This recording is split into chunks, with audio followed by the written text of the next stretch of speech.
کی نافرمانی کی سزا دنیا میں۔ حضرت عبداللہ بن ابی ادفع فرماتے ہیں کہ علقمہ نامی ایک شخص جو نماز روزے کا بہت پابند تھا، جب اس کا انتقال کا وقت قریب آیا تو اس کے منہ سے باوجود تلقین کلمہ شہادت جاری نہ ہوتا تھا۔ علقمہ کی بیوی نے رسول اللہ صلی اللہ علیہ وآلہ وسلم کی خدمت میں ایک آدمی کو بھیج کر اس واقعے کی اطلاع کرائی۔ آپ نے دریافت کیا علقمہ کے والدین زندہ ہیں یا نہیں۔ معلوم ہوا کہ صرف والدہ زندہ ہے۔ وہ علقمہ سے ناراض ہے۔ آپ نے علقمہ کی ماں کو اطلاع کرائی کہ میں تم سے ملاقات کرنا چاہتا ہوں، تم میرے پاس آتی ہو یا میں تمہارے پاس آؤں؟ علقمہ کی والدہ نے عرض کیا، میرے ماں باپ آپ پر فدا ہوں، میں آپ کو تکلیف نہیں دینا چاہتی بلکہ میں خود ہی حاضر ہوتی ہوں۔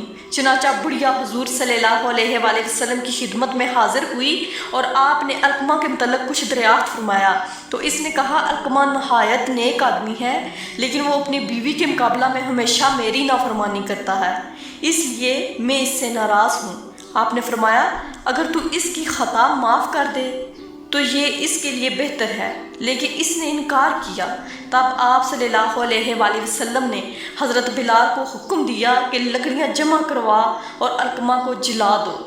بڑھیا یہ سن کر گھبرا گئی اور اس نے حیرت سے دریافت کیا کہ کیا میرے بچے کو آگ میں جلایا جائے گا؟ آپ صلی اللہ علیہ وآلہ وسلم نے فرمایا، ہاں، اللہ کے عذاب کے مقابلہ میں ہمارا عذاب ہلکا ہے۔ خدا کی قسم جب تک تو اس سے ناراض ہے نہ اس کی نماز قبول ہے نہ کچھ صدقہ قبول ہے۔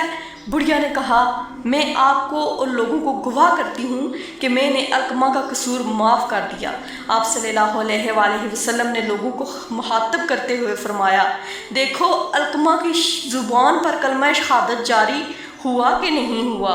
لوگوں نے بیان کیا، یا رسول اللہ صلی اللہ علیہ وآلہ وسلم، علقمہ کی زبان پر کلمہ شہادت جاری ہو گیا اور کلمہ شہادت کے ساتھ اس نے انتقال کیا۔ آپ نے علقمہ کو غسل و کفن کا حکم دیا اور خود جنازے کے ساتھ تشریف لے گئے۔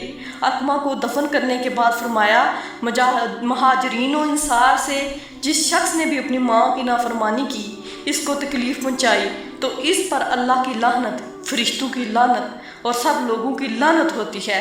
خدا تعالیٰ نہ اس کا فرض قبول کرتا ہے اور نہ نفل، یہاں تک کہ وہ اللہ تعالیٰ سے توبہ کرے اور اپنی ماں کے ساتھ نیکی کرے، جس طرح ممکن ہو اس کو راضی کرے۔ اس کی رضا ماں کی رضامندی پر موقوف ہے اور خدا تعالیٰ کا غصہ اس کے غصے میں پوشیدہ ہے۔